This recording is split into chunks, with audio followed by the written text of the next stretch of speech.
It is all going off at the top of League One, where the entire top six goes into round three with a 100% record. They're all 2 for 2. They've all got 6 points on the board. Matt SB and myself met as usual over on his channel earlier in the week to do our League One round three predictions. And we both agree that 3 of the top 6 will be on 9 points at the end of round 3. Here is a clip. Find out who we think is going to go 3 for 3. And if you click up there at the end of the video, you can see the whole conversation and find out who we don't think is going to get their third straight win. Ben, Barnsley v Bolton. We joke that this is a playoff semi-final every other year. Barnsley with 6 points from the first 2 games. Bolton up and running with the 2-0 win over Plymouth. Where are you going with this? Oh, mate, this one's really hard to call, isn't it? So, Barnsley obviously 2 for 2 and gave... who was it whipped that one in? Was it Phillips again? Whipped that one in the top corner. It was a hell of a finish in that game. And I'm sure, can someone find me a stat about Ashley Young and David McGoldrick, what they were doing 100 years ago and the fact that they're still playing in the EFL in 2025? I suppose they've played Plymouth as well, Burton at home. The issue I've got is that Bolton lost to Stockport and we're quite sweet on Stockport. Then they beat Plymouth. It's all very incestuous with these teams all having played each other already within 3 games. I think it's tight. I think I'm going to go with Barnsley. I think I'm going to go with home advantage, Matt. And being we've had the high scorer, let's just go for a 1-0, which would have been the scoreline in... I was literally at this game as well. Playoff semi-final. I'm sure it was a 1-0. Mike Duff to get into the final. Was it 1-0? Yeah, I can't remember. Yeah, I think they'd drawn 1-1 at Bolton, and that was the season Barnsley got to the final. Then the following season, Bolton beat them and got to the final. I like your 1-0 there, Ben. I'm going 2-1 Barnsley.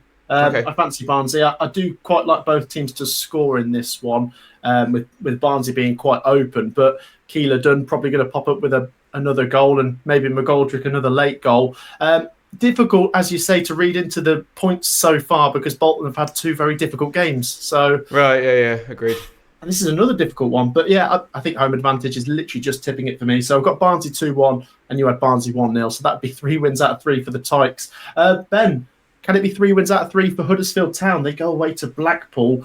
Blackpool, Ben, 0 points so far and 7 goals conceded. We thought the Stevenage game was bonkers, but they've topped it with a 4-1 away defeat at Exeter. It's difficult, isn't it? I feel like Blackpool are actually capable of turning up now and getting something, but I've got to go on the Huddersfield train. I'm going to go for another 2-0 win. Worked for me last week. Yeah, well, what a fixture, by the way. Blackpool and Huddersfield in the 3rd tier of English football with illustrious histories.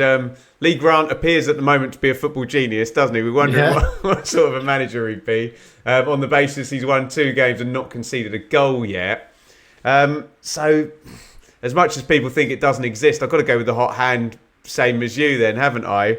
And there's a very obvious pattern here that goes 0-3, 2-0, or 3-0, 0-2. I think I'm going to have to go 0-1. So I'm going to go 3 for 3 for Huddersfield as well. You just got to go with the form. I do still like Blackpool to have a decent season, but yeah, that Exeter defeat's really shafted their start, hasn't it? Oh, absolutely. Yeah, it's damaged their goal difference a lot. And as you say, we're both going for Huddersfield to get that 3rd win and 3rd clean sheet. What a start that would be for them. I have got Blackpool as my dark horse this season, Ben. I had them 6th in my predictions, and I still think they're capable. They could be quite streaky as well, but not encouraging so far. Ben, Stevenage v Northampton. Can Stevenage make it 3 wins from 3? You're up first. What are you saying? Well, they're favourites too, aren't they? I've been quite down on Northampton, and you're right. Taking the clean sheet and the point against Bradford's, it gets them. I mean, it actually puts them in 18th because, like you said, because we have lots of winners at the top. Ergo, the net result of that is we have lots of losers on 0 points at the bottom. So we are struggling for draws, let's just say, in the League One table this season, but I'm finding the difficulty is if you kind of do it should Stevenage have 9 points after 3 games, you're like, no, that's never going to happen. But if you actually drill into, just focus purely on this game, they're at home to Northampton. They should, in theory, win, shouldn't they? So let's go for them to do it. And I haven't played for a bonus point yet, have I? Let's go for them to do it with a 3-2 victory. A 3-2 at the Lamex, Ben. Yeah. Wow. Why not? Okay. No one's had one yet, mate, have they? No, that's true. I mean, I usually like Stevenage for a 1-0 at home, but I think momentum, I fancy them to win by more than one. I'm going to go 2-0 Stevenage here, Ben.